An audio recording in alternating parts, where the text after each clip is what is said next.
Hello दोस्तों, नमस्कार। Santoshi IAS में आप सभी का स्वागत है। जैसा कि आज संडे है, आज आपका टेस्ट होना है। 75 क्वेश्चन टेस्ट है। ये सभी वही क्वेश्चन है जो हमने पूरे हफ्ते आपको पढ़ाया है 8 बजे वाली क्लास में। तो ये आप जितने भी बच्चे होंगे लगभग सब वो पुराने ही बच्चे होंगे सब। तो अगर जो लोग ये नए बच्चे होंगे, जो लोग मतलब नहीं जानते 8 बजे वाला बैच, तो ये याद रखिएगा, हमारा घटना चक्र और एनसीईआरटी दोनों का रिवीजन चलता है डेली 8 बजे, और उसका संडे को टेस्ट होता है। तो इस टेस्ट को सभी लोग करिए, चाहे लोग नए हों या पुराने। प्लीज़ अपना कमेंट जितना भी नंबर पाए होंगे आप कमेंट बॉक्स में कर दीजिएगा। अगर आपको वीडियो से नहीं पीडीएफ से टेस्ट करना है तो टेलीग्राम पे जाइए, वहाँ पर ये पीडीएफ दिया है, वहाँ सब भी आप टेस्ट कर सकते हैं। ठीक है। और जिनको आपका जैसे कुछ लोग सोचते हैं कि मतलब कमेंट बॉक्स में नहीं करना है, पर्सनल बताना है, तो आप टेलीग्राम पर पर्सनल अपना नंबर बता सकते हैं। ठीक है। तो आप सबका रैंक प्लीज़ 8, ये आप मंडे को आप इसको 4 बजे तक दे दीजिएगा। ठीक है, अपना कमेंट बॉक्स में रैंक नंबर। ठीक है, ताकि हम रैंक जब बनाना हो तो हम आपका मंडे 8 बजे आपको इसका पूरा लगभग 8 बजे से पहले अपलोड कर दिया जाएगा, जितना लोग नंबर जितना पाए रहेंगे। ठीक है। तो चलते हैं, हम शुरू करते हैं, देखते हैं हमारा पहला क्वेश्चन क्या है। हाँ, आप ज़रूर कमेंट बॉक्स में अपना नंबर करिएगा। ठीक है। ज्वालामुखी उद्गार वोल्केनिक इरप्शन नहीं होते हैं, बताइए। वोल्केनिक इरप्शन कहाँ नहीं होते हैं? बाल्टिक सागर में, काला सागर में, कैरिबियन सागर में, या कैस्पियन सागर में? सिंपल भी क्वेश्चन नहीं है, सब अच्छे अच्छे क्वेश्चन है, आईएएस लेवल का क्वेश्चन है। देखिए, अगर आप हमसे पढ़े होंगे तो आप इसका आंसर कर ही देंगे। तो इसका आंसर क्या है? बाल्टिक सागर में वोल्केनिक इरप्शन नहीं होता है, ज्वालामुखी का उद्गार नहीं होता है। ठीक है। चलते हैं, हम नेक्स्ट देखते हैं। दूसरा क्वेश्चन हमारा क्या कह रहा है? दूसरा क्वेश्चन हमारा कह रहा है कि प्रसिद्ध ज्वालामुखी पर्वत क्राकाटोवा निम्नलिखित में से किस देश में स्थित है? क्राकाटोवा किस देश में स्थित है? तो बताइए ये कहाँ पर स्थित है? कहाँ पर स्थित है? तो ये आपका इंडोनेशिया में। थोड़ा सा मैं समय दे रहा हूँ ताकि आपको समय मिल जाए। ठीक है। यहाँ बताइए तीसरा, महात्मा गांधी के राजनीतिक जीवन की निम्नलिखित घटनाओं का कालक्रम बताइए। तो पहले कौन हुआ था? चंपारण, अहमदाबाद, खेड़ा, या असहयोग? तो पहले कौन सी घटना हुई थी? तो पहले आपका चंपारण हुआ था, इसके बाद अहमदाबाद हुआ था, फिर खेड़ा हुआ था, फिर असहयोग हुआ था। तो हम कैसे बताए हैं? ए पहले आता है और के मतलब खेड़ा तो ऐसे के बाद में आता है, तो ए पहले होगा, अहमदाबाद फिर खेड़ा। तो 1 2 3 4। ठीक है। यहाँ पर हम ज़्यादा आपको एक्सप्लेन नहीं करेंगे, ये सिर्फ आपका टेस्ट ही है। अगर एक्सप्लेन देखना है तो आप हमारा वीडियो 8 बजे वाला देख सकते हैं।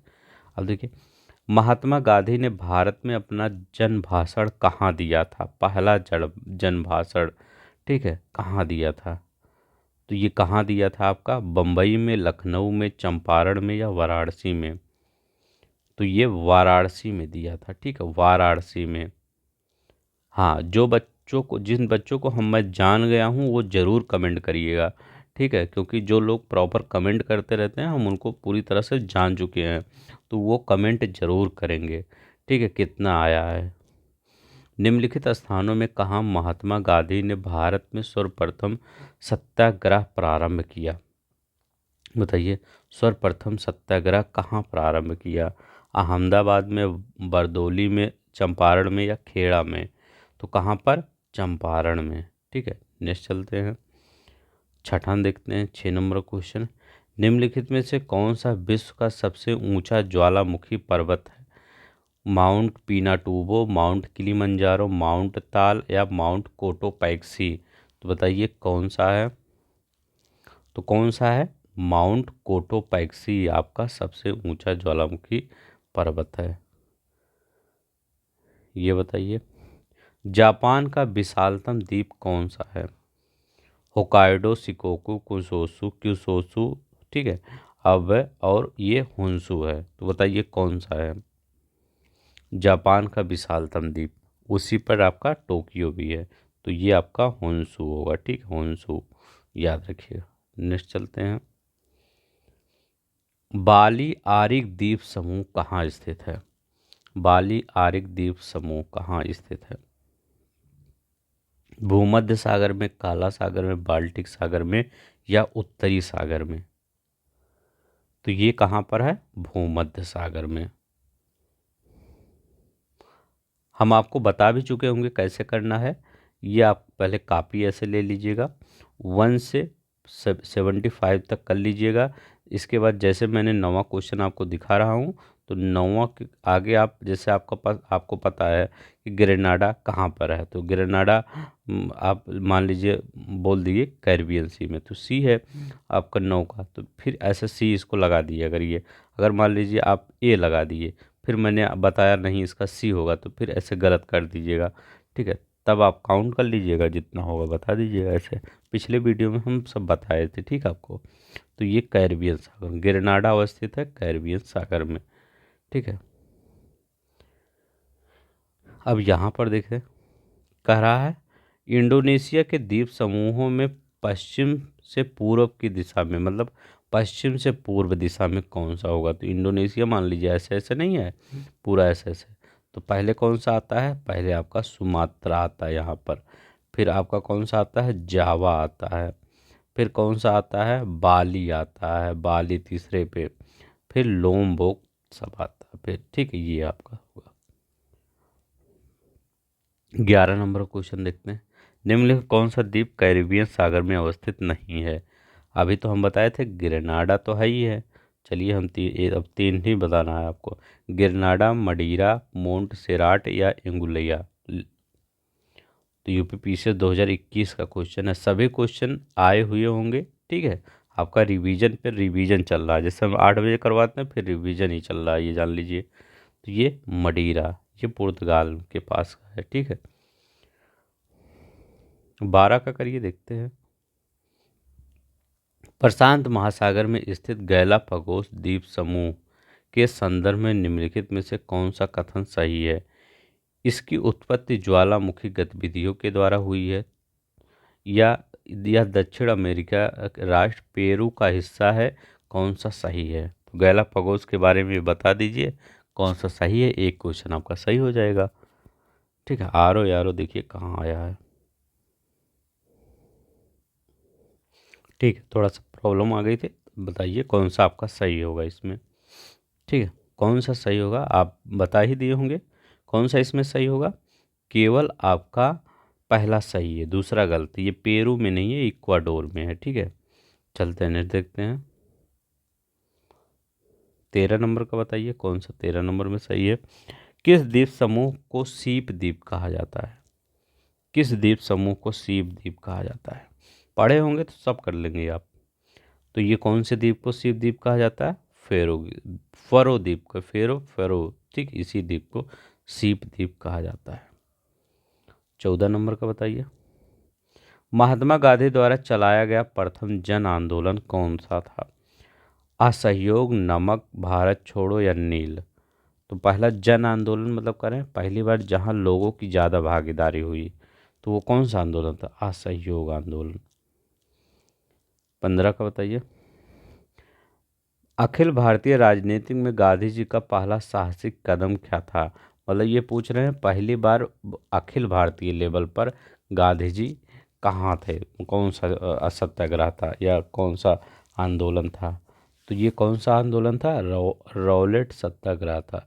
क्योंकि जो आपका खेड़ा, अहमदाबाद, चंपारण था, वो अखिल भारतीय स्तर पर नहीं था, वो क्षेत्रीय स्तर पे था, ठीक है। तो ये रौलेट सत्याग्रह। 16 देखिए। रौलेट एक्ट किस वायसराय के कार्यकाल में पारित हुआ? तो बताइए रौलेट एक्ट किस वायसराय के कार्यकाल में पारित हुआ? Lord Hardinge, Lord Reading, Lord Chelmsford, Lord Minto? तो किसके? लॉर्ड चेम्सफोर्ड के कार्यकाल में। अब देखिए यहाँ पर अखिल भारतीय राजनीति में गांधी जी का पहला साहसिक कदम क्या था? शायद वही क्वेश्चन दोबारा आया है, ठीक है। तो कोई दिक्कत नहीं, आप लगाइए, उतना भी आपका नंबर तो ऐड ही होगा। ये तो ये रौलेट सत्याग्रह, ठीक है, याद रखिएगा। अब देखिए यहाँ पर रौलट सत्याग्रह के विरोध में किसने लगान ना देने के आंदोलन को सुझाव दिया था कि आप लगान मत दीजिए, तो वो कौन सुझाव दिए थे? तो वो आपका स्वामी श्रद्धानंद ने दिया था सुझाव। 19 का बताइए क्या होगा? प्रसिद्ध उंगलियों नुमा फिंगर झील कहाँ स्थित है? ऑस्ट्रेलिया, ऑस्ट्रिया, संयुक्त राज्य अमेरिका या यूके? कहाँ पर है? तो ये कहाँ है? संयुक्त राज्य अमेरिका। 20 का बताइए निम्नलिखित में से कौन सा सुपीरियर झील पर स्थित है?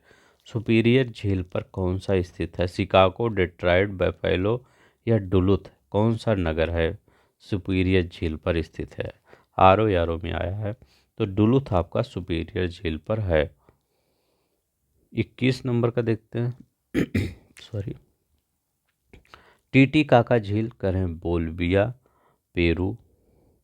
उर्मिया झील करें ईरान में है। रेंडियर झील करें रूस में है। रेंडियर झील कनाडा में है। ठीक है। अथावस्का झील ये कनाडा में है, एकदम सही है, सब सही है, यही आपका गलत था, सी वाला आपका सही होगा यहाँ पर। ठीक है, सी वाला।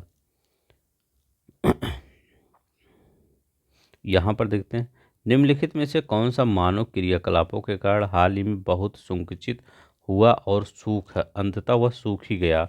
वो कौन सा सागर है बताइए? अरल सागर, काला सागर या बैकाल झील? ठीक है, ये बताइए, कोड दीजिए, बताइए कौन सा सही है। 22 का समय दे रहे हैं हम, जान लीजिए आपका एकदम समय चल रहा है, थोड़ा सा हम समय देते हैं। ठीक है, ये नहीं कि हम खुद बता देते हैं। तो यहाँ कौन सा होगा? ए वाला होगा, पहला। आप मेरा प्रॉपर वीडियो देखे होंगे तो यहाँ पर सब क्वेश्चन कर दिए होंगे। कौन सुमेलित नहीं है? बैकाल कह रहे हैं रशियन फेडरेशन, हाँ सही है। कैस्पियन सागर आपका कह रहे हैं एशिया यूरोप, हाँ कैस्पियन सागर आपका एशिया यूरोप ही है। टंगानिका कर रहे हैं अफ्रीका में, हाँ सही है। ये कर रहे हैं मलावी, मलावी आपका अफ्रीका महाद्वीप में है। ठीक, अफ्रीका नीचे साउथ में पड़ता है, तो ये आपका सही है, बी वाला यहाँ होगा। चलते हैं 24। करें संयुक्त राज्य अमेरिका की वृहद झीलों का पूर्व से पश्चिम की ओर क्रम बताइए। यहाँ पूर्व से पश्चिम याद रखना है, लेकिन आप सिर्फ एक ही चीज़ याद रखिए बस। कौन? पश्चिम से पूरब। तो पश्चिम से जब पूरब आएंगे, जैसे ये हमारा प्यारा भारत है, तो ये सब अफ्रीका है यहाँ पर, तो यहाँ पश्चिम से पूरब इस साइड आ रहे हैं। तो कौन पहले आएगा? सुपीरियर आ जाएगा, फिर मिशिगन आ जाएगा, फिर हुरोन आएगा, फिर इरी, फिर ओंटारियो। ठीक है। अब मिशिगन एक ऐसी झील है जो पूरी तरह से यूएसए में है। चलते हैं नेक्स्ट देखते हैं। यहाँ कह रहा है उत्तरी अमेरिका में नियाग्रा जलप्रपात किन दो झीलों के बीच है? बताइए किन दो झीलों के बीच है? ओंटारियो झील और इरी झील के बीच में है। 26 बताइए पश्चिम अफ्रीका की निम्नलिखित झीलों में से कौन सा एक सूख कर मरुस्थल में बदल गई है? पश्चिम अफ्रीका, आईएएस 2022 में क्वेश्चन आया था, ये हम पढ़ाए थे। ठीक है, ये कौन कहाँ है आपका? चार, ठीक है, ये माली या चाड में है आपका, ये लेक फागुबिन है। ठीक है, पश्चिम अफ्रीका का है लेक फागुबिन। यहाँ देखिए कहा जाता है कि शतरंज का खेल ओरिजिनेट हुआ था, कहाँ ओरिजिनेट हुआ था? 27 का, तो ये कहाँ हुआ था? भारत में हुआ था। 28 का बताइए निम्नलिखित में से किसने होड़ शासक मिहिर कुल को पराजित किया? बताइए होड़ शासक मिहिर कुल को किसने पराजित किया? बुद्धगुप्त, ये शशांक, यशोधर्मन या प्रभाकर वर्धन? तो यशोधर्मन ने पराजित किया। 29 का देखते हैं किस प्रकार की भूमि को अपराहत कहा जाता है? बताइए किस प्रकार की भूमि को अपराहत की कहा जाता है? तो बिना जोती हुई जो भूमि होती है उसको अपराहत कहा जाता है। तोर माड़ किस जातीय दल का था? तोर माड़ किस जातीय दल का था, ये बताइए। तो ये किस जातीय दल का? हूण का था, याद रखिएगा हूण का था। चलिए 31 नंबर का बताइए क्या हो सकता है यहाँ पर। ये बहुत अच्छा क्वेश्चन है। भारत के इतिहास में कुल्यवाप और द्रोणवाप, कुल्यवाप और द्रोणवाप शब्द निर्दिष्ट करते हैं भूमाप, विभिन्न मौद्रिक मूल्यों के सिक्के, नगर की भूमि वर्गीकरण, धार्मिक अनुष्ठान। तो ये क्या करते हैं, भूमाप। 32 को बताइए, गुप्त साम्राज्य द्वारा निम्न में से किन्हें कर रहित कृषि भूमि प्रदान की जाती थी। मतलब उनको कर नहीं पड़ता था। तो बताइए किनको प्रदान की जाती थी।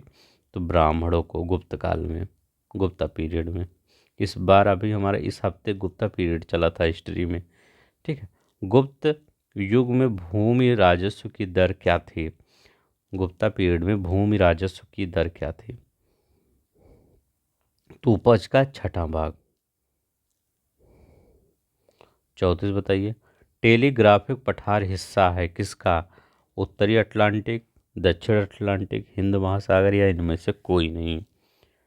किसका है, उत्तरी अटलांटिक। हम कहते पूरा ऐसे जैसे ये सब ये इधर अफ्रीका है तो ये इस साइड एकदम ऊपर पड़ेगा, तो उत्तरी अटलांटिक।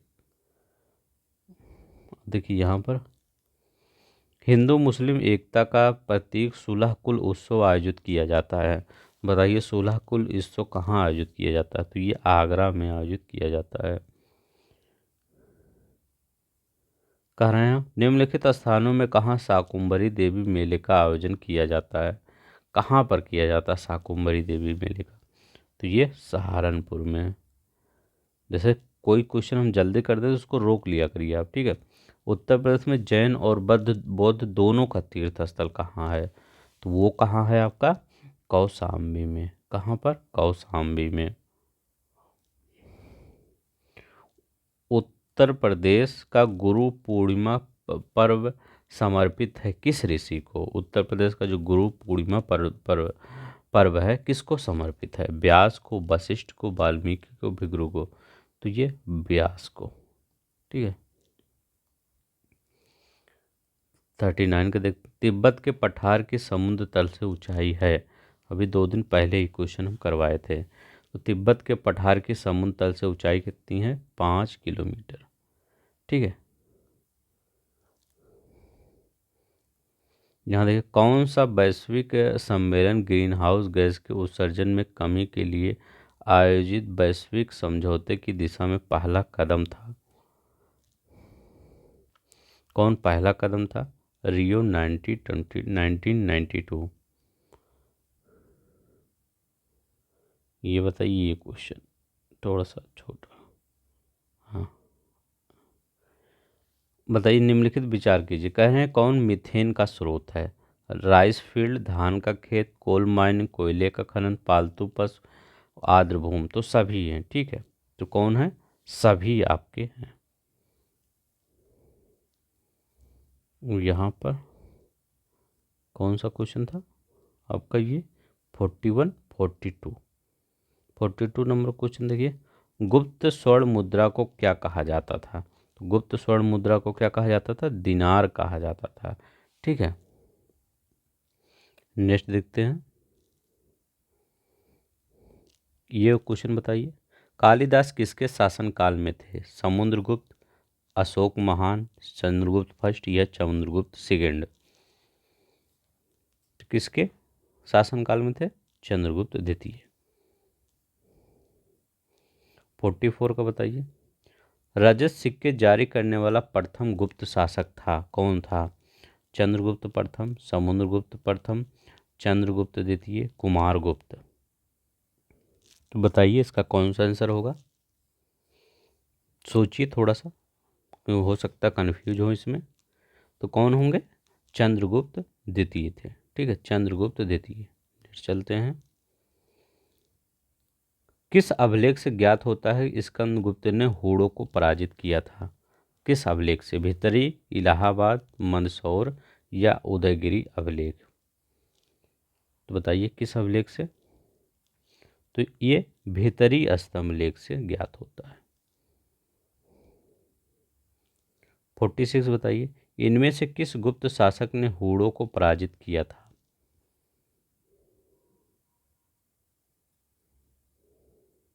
किसने पराजित किया था हूणों को?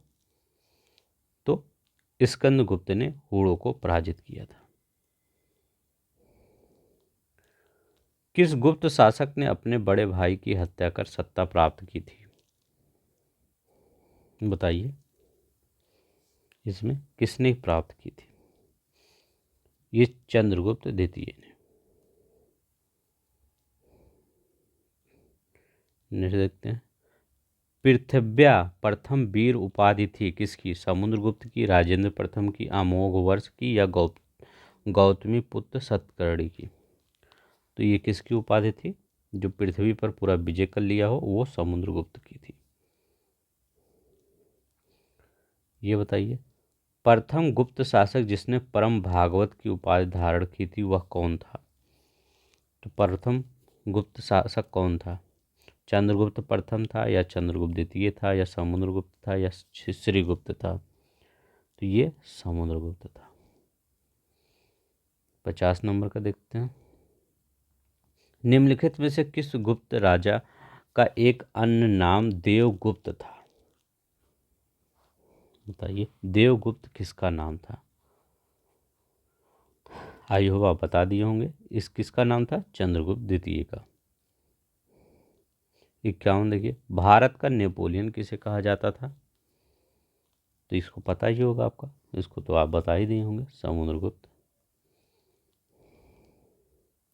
करें, भारतीय स्वतंत्रता संग्राम के दौरान राउलेट एक्ट के किस कारण सार्वजनिक रोष उत्पन्न किया था?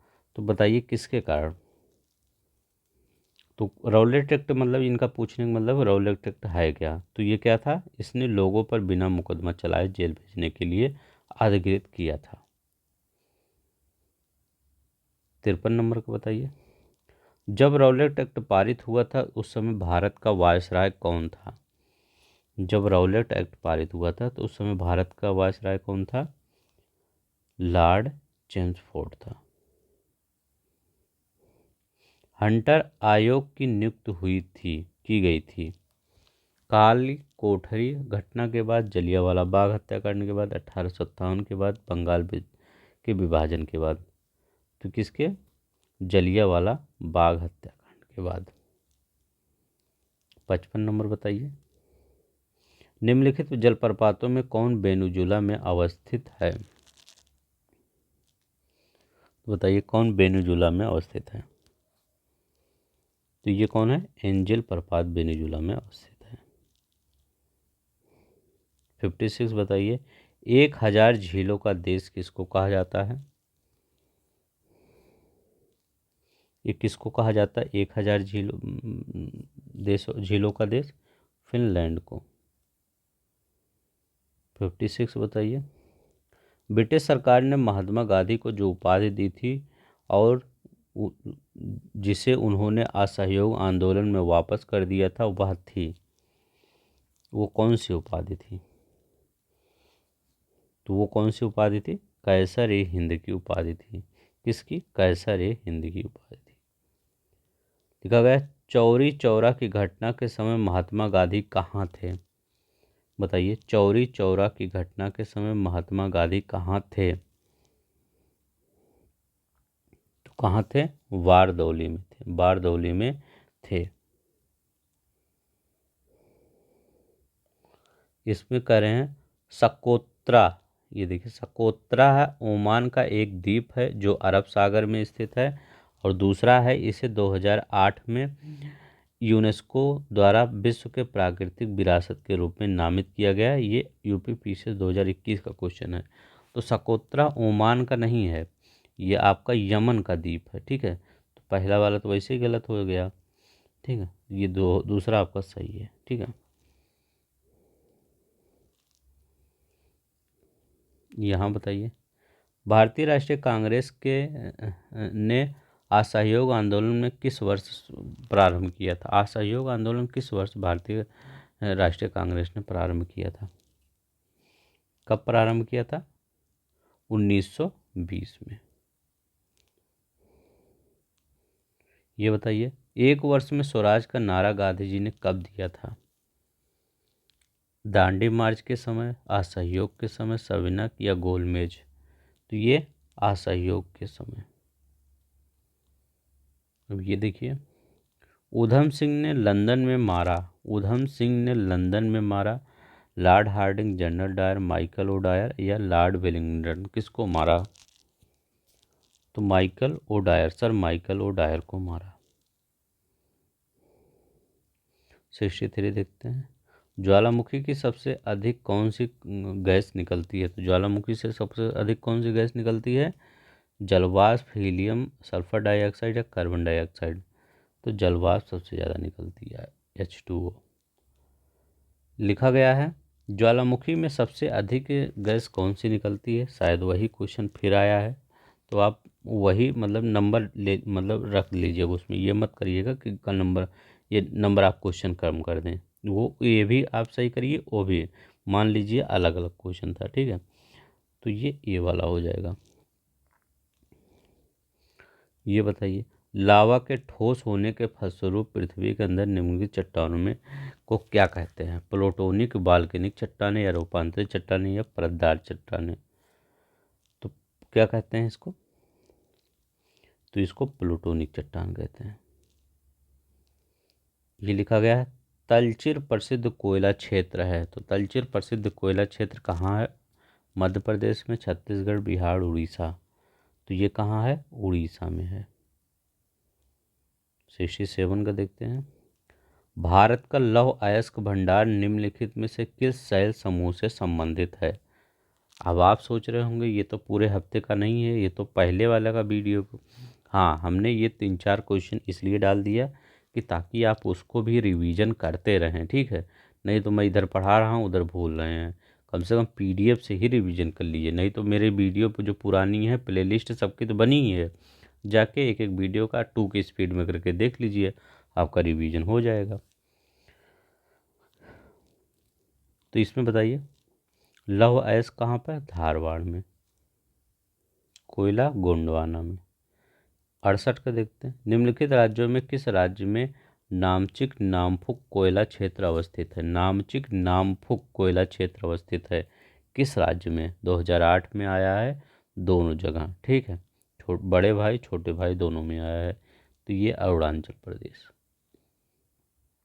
यहाँ देखें 69 का देखते हैं, किस राज्य द्वारा हर बच्चे के लिए हर घर अधिकार अभियान लॉन्च किया गया? गुजरात, मध्य प्रदेश, उत्तराखंड या उत्तर प्रदेश? किसके द्वारा लॉन्च किया गया? तो ये उत्तर प्रदेश के द्वारा लॉन्च किया गया।